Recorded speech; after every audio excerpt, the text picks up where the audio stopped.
Good morning student, welcome to Mehta online classes. Previous classes में अपन ने बात की थी कि प्रोकैरियोटिक रेप्लिकेशंस के बारे में अपन ने पूरा कंप्लीट हो गया था प्रोकैरियोटिक रेप्लिकेशन।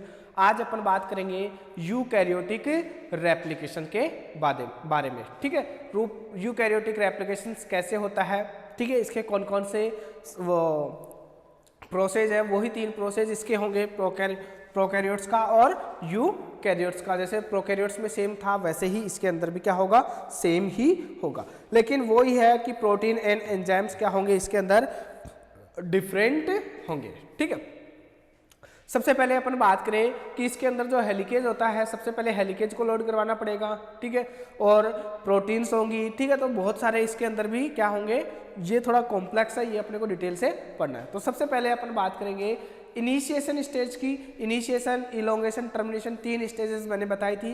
अब आज जो किसके बारे में, यूकैरियोट,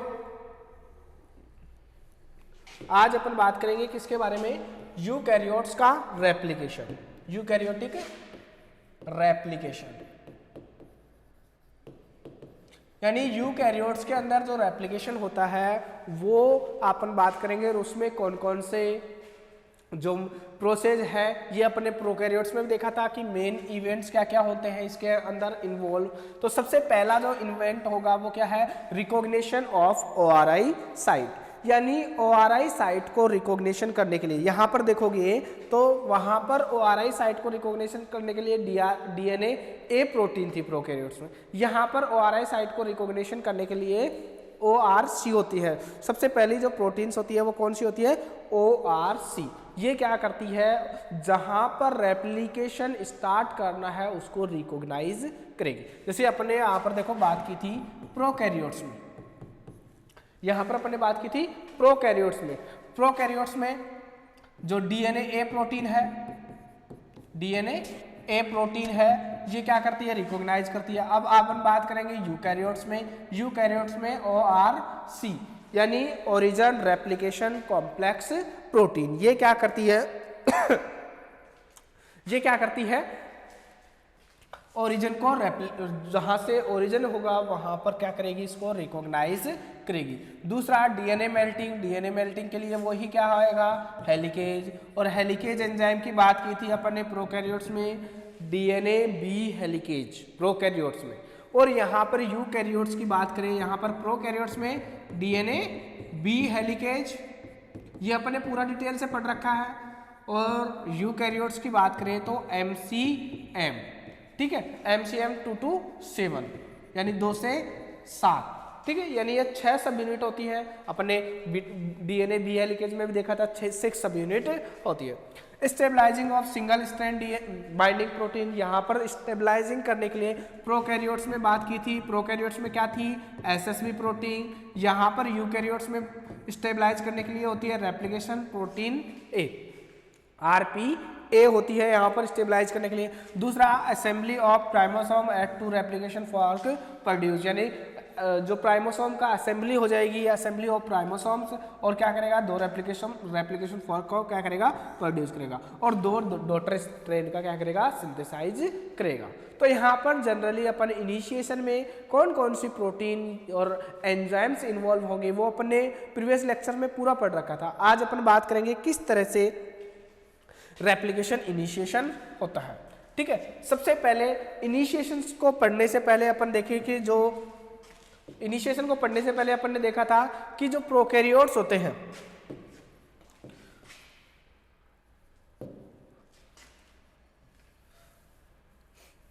जो प्रोकैरियोट्स होते हैं, प्रोकैरियोट्स या अपन यूकैरियोट्स की बात करें तो यूकैरियोट्स होते हैं या यूकैरियोटिक सेल्स होती हैं, उनके अंदर जो ओरिजिन ऑफ रेप्लिकेशन होता है, यानी ओरिजिन ऑफ रेप्लिकेशन होता है, ये अपने बात कर रखी है कि मल्टीपल साइट होती है इसके अंदर। कितनी साइट होती है, मल्टीपल ओरिजिन साइट होती है, यानी बात करें तो बहुत सारी इसके अंदर मल्टीपल ओरिजिन साइट होंगी, बहुत ज्यादा क्या होंगी, ओरिजिन साइट होंगी। ठीक है, मल्टीपल ओरिजिन साइट होंगी। और सभी की सभी जो होती है वो यूटिलाइज नहीं करती है रेप्लिकेशन इनिशिएशन को। तो सबसे पहला multiple origin present in eukaryotes, multiple origin present होती है यूकैरियोट्स के अंदर। दूसरा बात करें अपन all origin are not utilise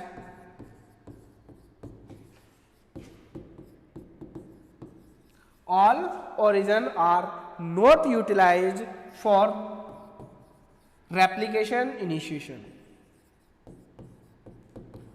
for replication initiation।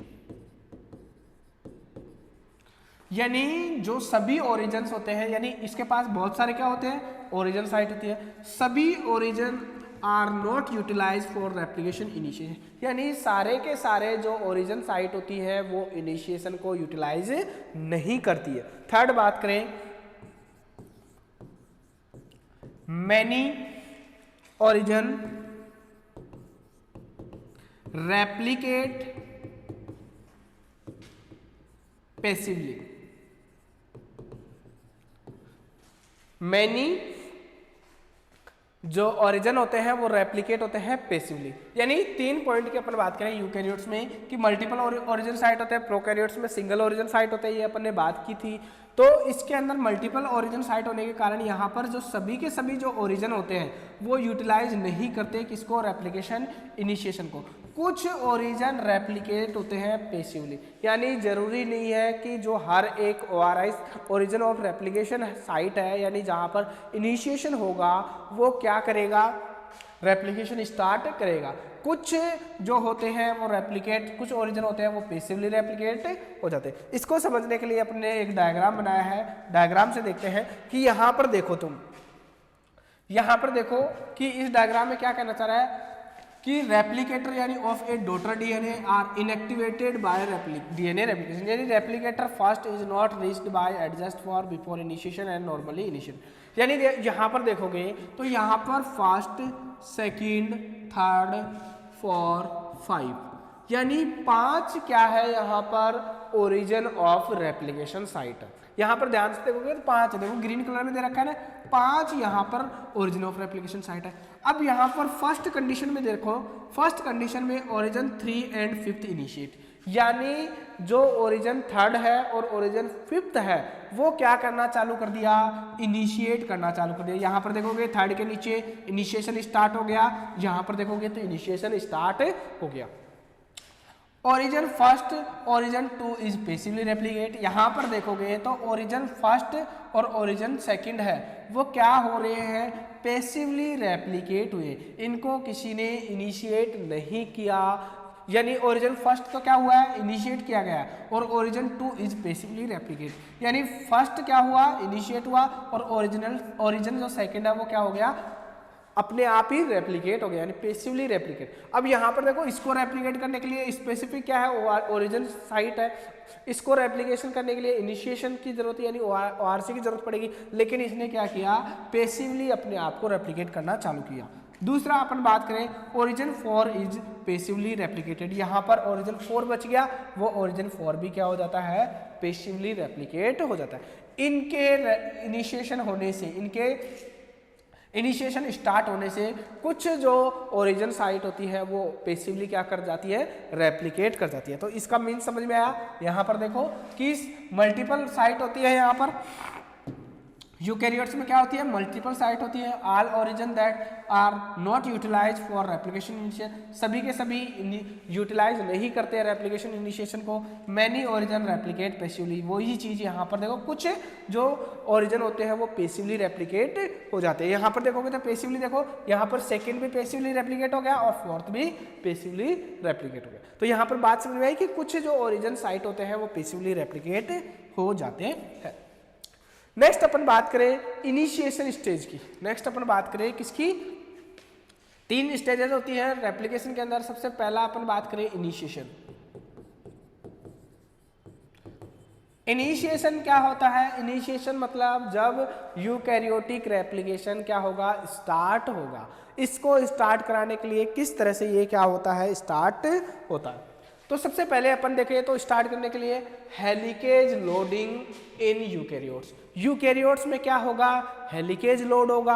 अब हेलिकेज का नाम क्या है, MCM 227। यहाँ पर देखो MCM 227 हेलिकेज होता है यूकैरियोट्स में। प्रोकैरियोट्स में अपन ने बात की थी DNA भी हेलिकेज होता है। यहाँ पर देखो ORC126 एक्ट एज इनिशिएटर, यानी ये इनिशिएटर प्रोटीन की तरह कार्य करता है। इनिशिएटर प्रोटीन, यहाँ पर इनिशिएटर प्रोटीन कौन सी है, ORC126। और वहाँ पर अपन ने देखा था प्रोकैरियोट्स में DNA A है जो प्रोटीन होती है वो क्या करती है, इनिशिएटर का कार्य करती है। CDT1 और CDT6 लाइसेसिंग फैक्टर या कह सकते हैं अपन हेलिकेज लोडर। दूसरी अपन बात करें MCM 227 हेलिकेज, और ये क्या होते हैं, ATP डिपेंडेंट मैनर में होता है। बात समझ में आई कि यहाँ पर जो लाइसेसिंग फैक्टर मतलब इसको लोड कराने के लिए जो फैक्टर काम में आएंगे CDT1 और CDC6, ये दो फैक्टर काम में आएंगे। ठीक है, अब स्टार्ट करें अपन। यहाँ पर डायग्राम है, एक बार अपन आर्टिफिशियली डायग्राम बना के पढ़ लेते हैं। यहाँ पर बात करें इनिशिएशन की, तो इनिशिएशन की बात में ये क्या है, डबल स्ट्रैंड DNA। ये क्या है, डबल स्ट्रैंड DNA। यहाँ पर देखोगे तो इसमें जो इसके अंदर जो अपन देखें तो यहाँ पर मान लो ये ओरिजिन ऑफ रेप्लिकेशन रीजन है। अब यहाँ पर तुम्हें पता होगा इसमें ओरिजिन ऑफ रेप्लिकेशन को ARS कहा जाता है। इसमें ओरिजिन ऑफ रेप्लिकेशन को क्या कहा जाता है, ARS। जहाँ पर प्रोकैरियोट्स में ORIC कहा जाता है, यहाँ पर क्या कहा जाता है, ARS कहा जाता है। ठीक है, यहाँ पर जो क्या कहा जाता है, ARS रीजन कहा जाता है, यानी ओरिजिन यहाँ से स्टार्ट होगा। अब देखो यहाँ पर ये DNA है, ये क्या है, ओरिजिन, यानी यहाँ से क्या होगा, ओरिजिन होगा। अब सबसे पहले ओरिजिन के अंदर अपन ने बात की थी कि ओरिजिन को रिकॉग्नाइज करने के लिए स्पेसिफिक प्रोटीन होती है, यानी इनिशिएटर प्रोटीन होती है। यहाँ पर देखो पीछे अभी इसी में बात की थी पीछे, यानी यहाँ पर देखो ये क्या है, ORC क्या है, एक्ट एज इनिशिएटर प्रोटीन। अब यहाँ पर देखोगे तो यहाँ पर ARS क्या है, ओरिजिन ऑफ रेप्लिकेशन, यहाँ से ओरिजिन ऑफ रेप्लिकेशन स्टार्ट होगा। अब सबसे पहले यहाँ पर क्या बाइंड होगी, कौन सी प्रोटीन, इनिशिएटर प्रोटीन बाइंड होगी, ORC।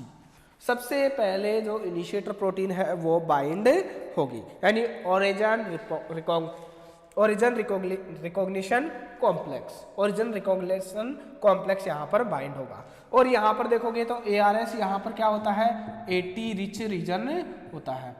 ARS AT rich region होता है क्योंकि यहाँ पर इजीली क्या किया जाता है, इसको ब्रेक किया जा सकता है। ठीक है, दूसरा अपन देखें, यहाँ पर देखो इसको बना लो। यहाँ पर सबसे पहले अपन ने ये देखा, ये डायग्राम अपन को वैसे भी बना समझ लेंगे, अपन डायग्राम के थ्रू भी समझ लेंगे, यहाँ पर अपन खुद बना के देख रहे हैं। यहाँ पर देखोगे तो यहाँ पर ये कौन सी साइट है, ARS। ये कौन सी साइट है, ARS। और ARS के ऊपर देखोगे तो यहाँ पर क्या बाइंड हो गया, ORC बाइंड हो गई। ठीक है, सबसे पहले जो इनिशिएशन है, इनिशिएशन को स्टार्ट करते हैं तो स्टार्ट करने के लिए इनिशिएटर प्रोटीन क्या करती है, बाइंड होती है। और ओरिजिन रिकॉग्निशन कॉम्प्लेक्स होता है, ORC क्या करता है, इनिशिएटर प्रोटीन का कार्य करता है। ठीक है, सेकंड बात करें नेक्स्ट। अब नेक्स्ट पॉइंट में क्या करवाना है अपने को, हेलिकेज लोड करवाना है। अब याद रखना, हेलिकेज लोडिंग के लिए लोडर की जरूरत होती है या लाइसेसिंग फैक्टर की जरूरत होती है, CDT1 और CDC6। ये दो क्या होते हैं, लाइसेसिंग या हेलिकेज लोडर होते हैं। ठीक है, ये दोनों किस तरह से कार्य करेंगे, देखो यहां पर देखोगे तो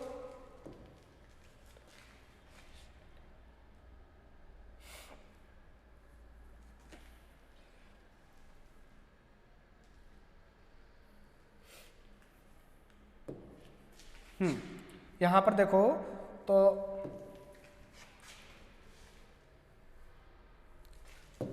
यहाँ पर अपन देखें तो यहाँ पर सबसे पहले जो ऐड होगा वो क्या होगा, यहाँ पर ORIC ऐड हो गया, यहाँ पर मान लो CDC6, कौन, CDC6, CDC6 यहाँ पर क्या होगा, सबसे पहले ऐड होगा। अब CDC6 कहाँ पर ऐड होगा, जहाँ पर जो अपना DNA है, ये अपना क्या है, DNA है, इस DNA पे यहाँ पर क्या बाइंड हो रखा है, यहाँ पर ये ARS रीजन है, ओरिजिन रीजन है। यहाँ पर देखोगे तो यहाँ पर ये क्या बाइंड हो गया, ORC बाइंड हो गया, और यहीं पर जो क्या बाइंड होगा, ATP लेकर बाइंड होता है, कौन, ORC। यहाँ पर बना लेते हैं अपन ORC, यहाँ पर बाइंड हो गया ORC नहीं,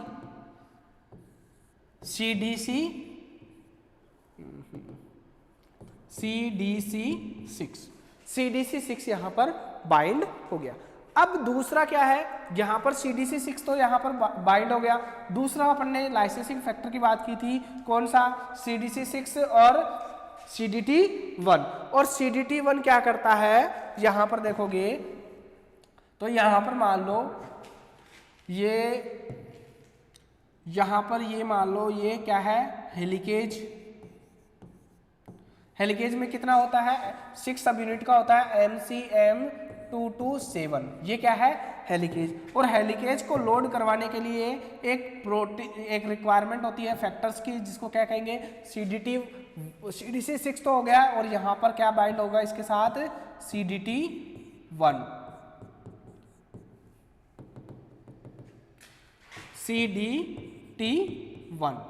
ठीक है, CDT1 यहाँ पर क्या होगा, इसको लोडिंग करवाएगा। देखो यहाँ पर समझ में आ रहा है ना, सबसे पहले क्या है, ORI यानी ARS रीजन है, यानी ओरिजिन रीजन है, वहां पर ORC बाइंड होगी सबसे पहले इनिशिएटर प्रोटीन इनिशिएशन को स्टार्ट करने के लिए। और इनिशिएशन ORC बाइंड होने के बाद में यहाँ पर क्या हो जाती है, CDC6 आकर बैठ जाता है, और यहाँ पर CDC6 किसको लेके आएगा, CDT1 को रिक्रूट कराएगा। और CDT1 अकेला नहीं जाता, वो किसको लेके जाता है, MCM को लेके जाता है। इस तरह से क्या होता है, अटैच होता है। और इस तरह से देखोगे तो इस तरह से ये हेलिकेज ऐड होगा। यहाँ पर देखो अब क्या ऐड होगा, हेलिकेज ऐड होगा। यहाँ पर ये क्या हो गया, अपना DNA बन गया। अब DNA के बाद में यहाँ पर देखो तो यहाँ पर ARS रीजन था,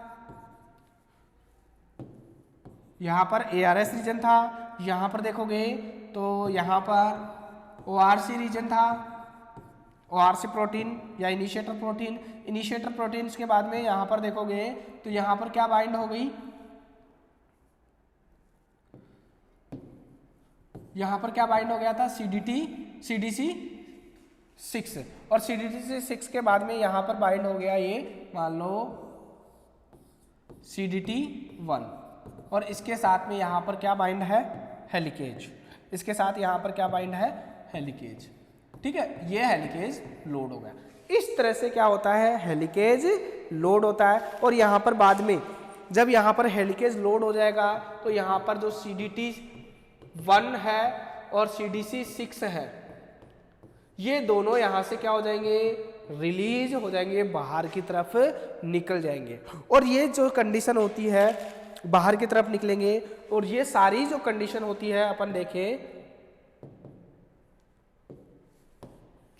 ये जितनी भी कंडीशन होती है, ये होती है सेल साइकिल की कौन सी फेज में, G1 फेज में। यानी G1 फेज में ये कंप्लीट रिएक्शन होती है। यहाँ तक क्या होता है, सेल साइकिल की G1 फेज में चलता रहता है। और सेल साइकिल की G1 के फेज के बाद में ये क्या होगा, एक्टिव होगा। और एक्टिव के लिए भी अलग से प्रोटीन की रिक्वायरमेंट होती है। यहाँ पर देखोगे ये एक्टिव होगा, यहाँ पर CDT1 और CDC6 तो क्या हो गए, बाहर निकल गए। लेकिन यहाँ पर बचा क्या, आप देखोगे तो बचेगा क्या, यहाँ पर बचा क्या, यहाँ पर DNA। ये क्या बचा अपना DNA के अंदर यहाँ पर ये हो गया MCM कॉम्प्लेक्स। यहाँ पर ये क्या हो गया, MCM कॉम्प्लेक्स। अब ये MCM है, यानी जो अपना हेलिकेज है वो कौन सी स्टेज में है, इनएक्टिव स्टेज में है। इसको क्या करवाना पड़ेगा, अब एक्टिव करवाना पड़ेगा। और एक्टिव के लिए जो वो होते हैं काइनेज एक्टिविटीज होती है, यानी फॉस्फोराइलेट होता है, और वो यहाँ पर अब होगा। यहाँ तक बात समझ में आई। यहाँ पर क्या हो गया, ये जो कंडीशन हो गई, ये एमसीएम यहाँ पर क्या हो गया, लोड हो गया, और यहाँ पर ये इनएक्टिव स्टेज में है, इसको कहेंगे प्री इनिशिएशन कॉम्प्लेक्स। इसे क्या कहेंगे अपन, प्री इनिशिएशन कॉम्प्लेक्स। और यहाँ पर ये वाली कंडीशन, ये वाली जो प्रोसेस होती है ये G1 फेज के अंदर होती है। और यहाँ पर G1 से जब ये ट्रेवल करता है कौन सी फेज में, एस फेज में, क्योंकि एस फेज में क्या होगा, एस फेज में डीएनए का क्या होता है, रेप्लिकेशन होता है। जब ये एस फेज में क्या करता है, ट्रेवल करता है, तो यहाँ पर क्या होते हैं, कुछ काइनेज प्रॉपर्टीज होती है जो यहाँ पर क्या करेंगी, एमसीएम को एक्टिव करवाएंगे। अब एमसीएम को एक्टिव करवाएंगी, कैसे करवाएंगी, देखो यहाँ पर अपन डिटेल से इसमें देख लेते हैं, डायग्राम में अच्छे से देख समझ में आएगा, बनाने में टाइम भी लगेगा, ठीक है। यहाँ पर देखो यूकैरियोटिक हेलिकेज लोडिंग, सबसे पहले अपने हेलिकेज लोडिंग पढ़ना है, जो अभी अपन ने बात की हेलिकेज लोडिंग। अब यहाँ पर देखोगे तो यहाँ पर ये वाला जो साइट है, यहाँ पर ये वाली जो साइट है रेड में, ये है ARS, ठीक है। और ARS के ऊपर सबसे पहला है ORC, यानी सबसे पहले इनिशिएटर प्रोटीन बाइंड होगी। ORC क्या करती है, ओरिजिन रिकॉग्निशन कॉम्प्लेक्स। और ARC के बाद में सबसे पहले CDC6 बाइंड होता है ATP लेकर। अब यहाँ पर देखो ORC के पास भी ATP है और CDC6 के पास भी ATP। यहाँ पर देखोगे तो ये देखो ये CDC6 ऐड हो गया, यहाँ पर CDC6, यहाँ पर ये क्या ऐड हो गया, ORC ऐड हो गया। अब नेक्स्ट में देखोगे तो यहाँ पर CDT1 है, ये CDT1 है हेलिकेज लोडर। इसके बिना MCM227 क्या नहीं करता, ट्रेवल नहीं करता। और CDT1 को ले जाने के लिए क्या, किसकी जरूरत पड़ेगी, CDC6 की। तो CDC6 पहले ही यहाँ पर पहुँच गया, CDC6 क्या करता है, CDT को बुलाता है, और CDT को बुलाने के बाद में यहाँ पर क्या होता है, हेलिकेज लोड हो जाता है। और हेलिकेज लोड होने के बाद में यहाँ पर देखो CDC6 भी क्या हो गया, बाहर निकल गया, और यहाँ पर CDT1 भी क्या हो गया, बाहर निकल गया। अब यहाँ पर जो बचा है वो है क्या, ORC, ठीक है, और यहाँ पर हेलिकेज बचा हुआ है। और यहाँ पर ATP का क्या होगा, हाइड्रोलाइसिस होगा, और हाइड्रोलाइसिस होने के बाद में यहाँ पर क्या हो जाएगा, यहाँ पर ATP ADP में कन्वर्ट हो जाएगी, तो यहाँ पर ADP बाहर निकलती है, ठीक है। तो यहाँ पर ये क्या हो गया, MCM यानी जो हेलिकेज है वो क्या हो गया, लोड हो गया। तो इस तरह से हेलिकेज क्या करता है, लोड करता है। और हेलिकेज को लोडिंग क्यों करवाते हैं अपन, क्योंकि यहाँ पर अपने को इनिशिएशन स्टार्ट करना है। तो इनिशिएशन को स्टार्ट करने के लिए अपने को किसकी रिक्वायरमेंट होती है, हेलिकेज की रिक्वायरमेंट होती है। यहाँ पर जो हेलिकेज वर्क करता है वो कौन सा होता है, MCM227 यहाँ पर क्या करता है, हेलिकेज की तरह कार्य करता है। और हेलिकेज यहाँ पर क्या करता है, डबल जो बॉन्ड होते हैं उनको क्या कर देता है, ब्रेक कर देता है। अब देखो यहाँ पर ये वाली जो बात थी वो थी G1 फेज की। अब G1 फेज के बाद में जब भी जैसे ही S फेज में क्या करता है, एंटर करता है, जैसे ही वहाँ पर देखो कुछ प्रोटीन्स क्या होंगी, बाइंडिंग होंगी, यानी कुछ प्रोटीन्स बाइंड हो गया। और यहाँ पर ये डायग्राम क्या कर रहा है, activation of loaded helicase lead to assembly of eukaryotic replisome. यानी क्या कहना चाह रहा है कि जो इनएक्टिव हेलिकेज था वो किस तरह से एक्टिव होगा, ठीक है। अब देखो यहाँ पर, यहाँ तक की अपन ने बात की थी, वहां पर जब ATP का हाइड्रोलाइसिस होता है तो यहाँ पर ये वाली जो ORC प्रोटीन है ये भी क्या हो जाती है, रिलीज हो जाती है, ठीक है। यहाँ पर देखोगे तो यहाँ पर क्या होगा, प्री इनिशिएशन कॉम्प्लेक्स हो गया, प्री इनिशिएटरी कॉम्प्लेक्स हो गया। अब यहाँ पर काइनेज एक्टिविटी होगी, और यहाँ से स्टार्ट होता है अपना जो एस फेज होती है वो यहाँ से स्टार्ट होती है, एस फेज। जैसे ही एस फेज में क्या होगा, एंटर करेगा, एस फेज में एंटर करने के बाद में यहाँ पर दो एंजाइम्स होंगे, CDK और DDK। ये दोनों ही क्या कैसी प्रॉपर्टीज रखते हैं, काइनेज प्रॉपर्टी रखते हैं। जो CDK क्या करता है, यहाँ पर ये तो MCM को CDK तो क्या करवा रहा है, MCM को सॉरी DDK क्या करवा रहा है, MCM को फॉस्फोराइलेट करवा रहा है, और यहाँ पर CDK क्या करता है, SID2 को, SID3 को और DPP11 को क्या करता है, रिक्रूट या फॉस्फोराइलेट करवाता है। देखो यहाँ पर binding of SID2, SID3 and DPP11 facilitate binding of CDC645 and जिन-S, यानी ये इनको फॉस्फोराइलेट करता है और ये फॉस्फोराइलेट होकर ये किसको रिक्रूट करवाती है, जिन-S और CDC45, और ये दोनों जिन-S और CDC45 ये दोनों ही क्या होते हैं, हेलिकेज एक्टिवेटिंग प्रोटीन्स होती है। ये दोनों ही क्या होती है, हेलिकेज एक्टिवेटिंग प्रोटीन होती है। तो यहाँ पर समझने की बात क्या है कि यहाँ पर काइनेज एंजाइम जैसे ही एस पेज में आता है तो यहाँ पर काइनेज एंजाइम दो होते हैं, CDK और DDK। DDK तो क्या करता है, MCM को फॉस्फोराइलेट करता है, CDK क्या करता है, SID2 को, SID3 को, DPP को क्या करता है, फॉस्फोराइलेट करता है। और यहाँ पर ये तीनों क्या करते हैं, इनको क्या करते हैं, रिक्रूट करते हैं, CDC45 और जिन-S को।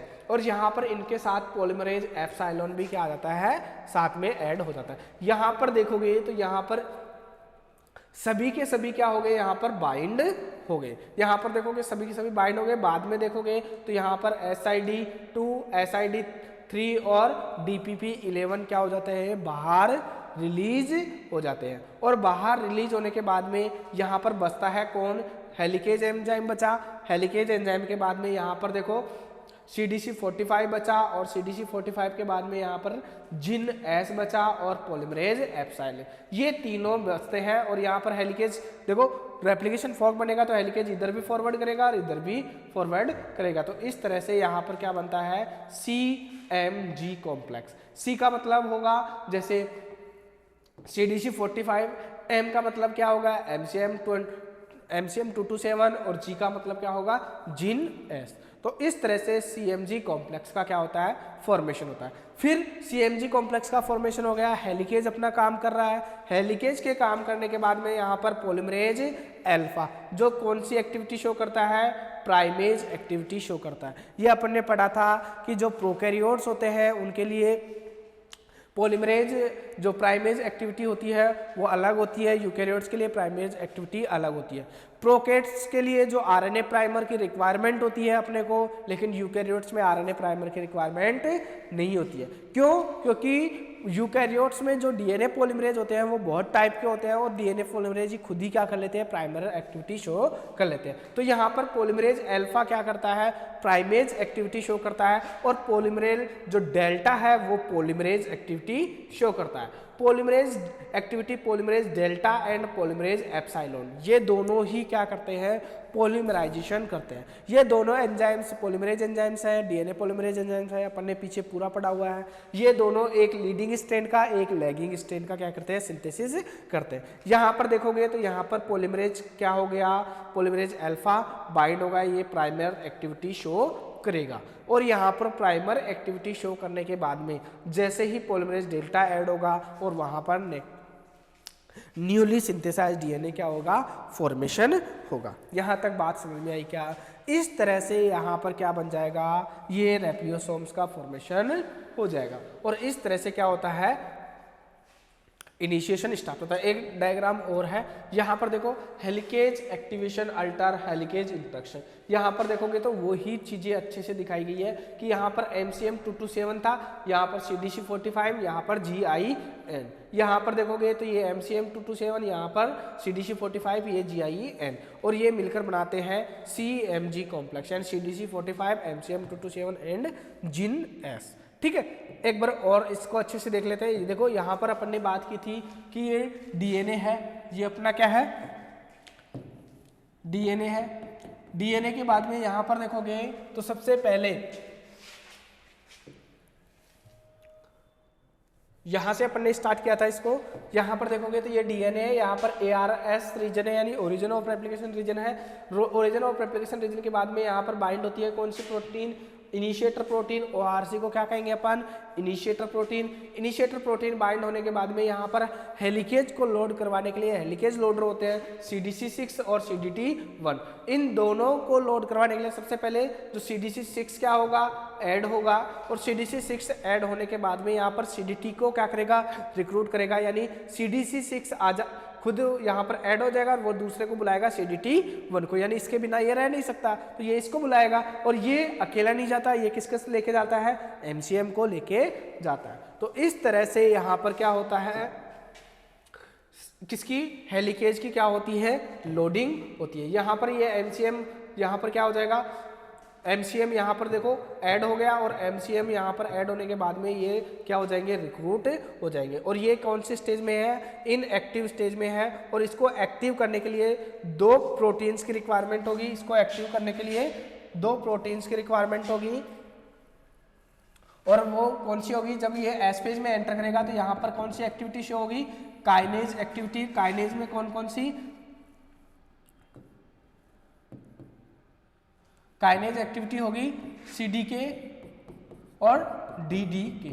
जो DDK होता है वो MCM को फॉस्फोराइलेट करेगा, CDK SID first, SID third, 3 चीजों को, SID सेकेंड और SID थर्ड, और तीसरा है DPP11। इन तीनों को क्या करेगा, ये एक्टिव करेगा, यानी, और ये तीनों प्रोटीन्स ये क्या करते हैं, 2 चीजों को क्या करते हैं, रिक्रूट करते हैं, GINS जीन्स और CDC45 और किसको, जिनको क्या कर देते हैं, एक्टिव। ये दोनों क्या करते हैं, हेलिकेज एक्टिवेशन है, ये दोनों हेलिकेज को एक्टिव करेंगे। यहाँ पर ये सबसे पहले ये क्या करेंगे, इनको साथ के साथ लेके चलते हैं, यानी रिक्रूट करते हैं। जैसे ये बाइंड होंगे और ये भी ऐड हो जाएंगे, यहाँ पर ये DNA के ऊपर यहाँ पर ये सभी क्या हो जाते हैं, ऐड हो जाते हैं, और यहाँ से एस फेज के अंदर इसका क्या होने लग जाता है, रेप्लिकेशन स्टार्ट हो जाता है। यानी कहे अपन इनिशिएशन की तैयारी प्रोकैरियोट्स में G2 फेज में ही क्या होती है, G1 फेज में ही स्टार्ट हो जाती है, और वो हेलिकेज एक्टिव होने के लिए कौन सी फेज में एक्टिव होता है, एस फेज में एक्टिव होता है। यहाँ पर देख लो दोबारा से अपन, यहाँ पर ये रेप्लिकेटर DNA है, यहाँ पर CDC6 है, यहाँ पर MCM कॉम्प्लेक्स बनेगा। MCM कॉम्प्लेक्स को रिक्रूट करने के लिए CDC6 और CDT1, यहाँ पर ये ATP का हाइड्रोलाइज होगा तो ये यहाँ पर CDT1 भी रिलीज हो जाएगा, और यहाँ पर दोबारा ADP का हाइड्रोलाइज होगा तो यहाँ पर सभी चीज़ें रिमूव हो जाएगी। यहाँ पर हेलिकेज इनएक्टिव स्टेज में है, और यहाँ पर हेलिकेज को क्या एक्टिव होगा, और एक्टिव के लिए कौन से प्रोटीन, GINS और CDC45 एक्टिव कराएंगी। यहाँ तक बात समझ में आई क्या, ठीक है। अब यहाँ पर देखोगे तो कुछ कॉम्प्लेक्स बनते हैं, वही ये डायग्राम है, बस इसमें कुछ कॉम्प्लेक्स का दे रखा है। यहाँ पर ORC कॉम्प्लेक्स का मतलब जो सबसे पहले इनिशिएटर प्रोटीन क्या हो रही है, बाइंड हो रही है, ठीक है।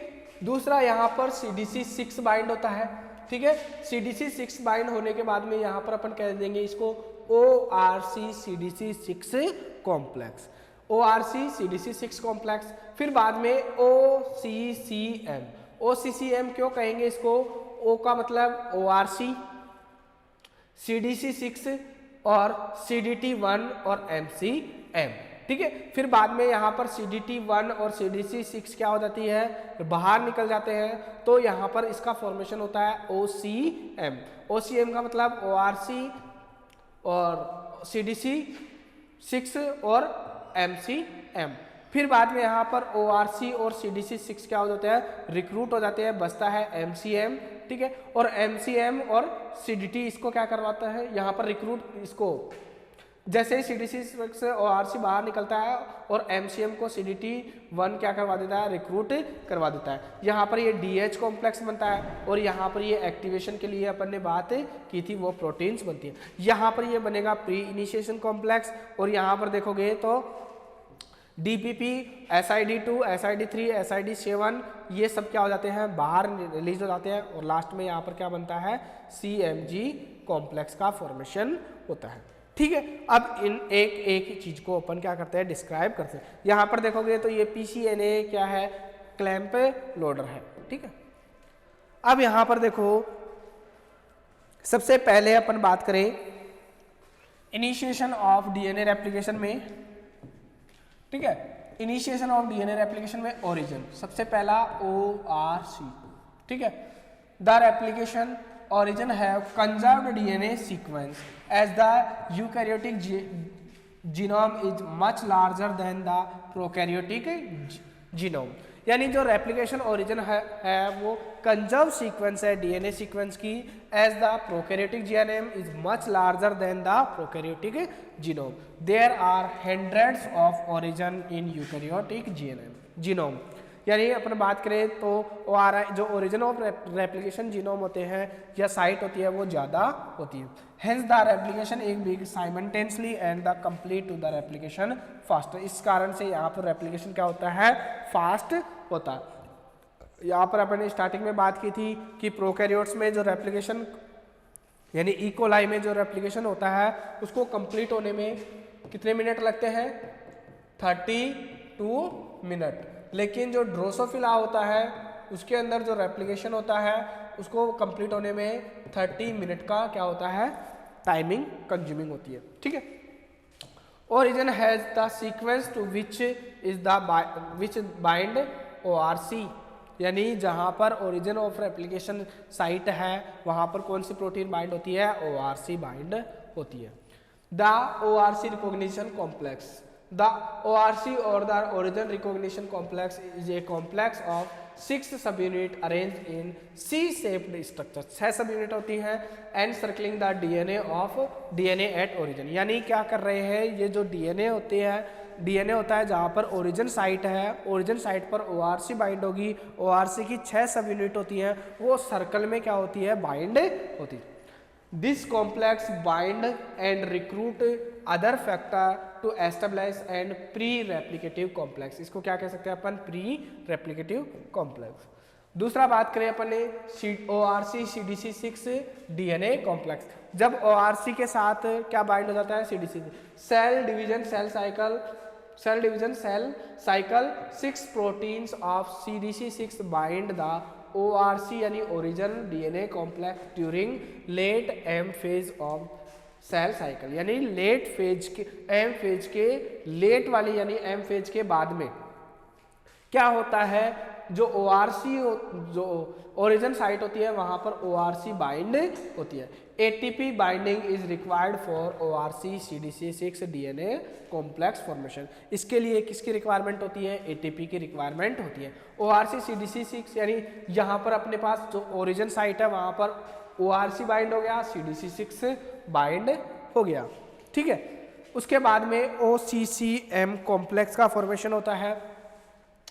OCCM कॉम्प्लेक्स में देखो तो ओरिजिन यानी ORC CDT6 CDT1 और MCM कॉम्प्लेक्स। ठीक है, यानी O का मतलब क्या होगा, ORC,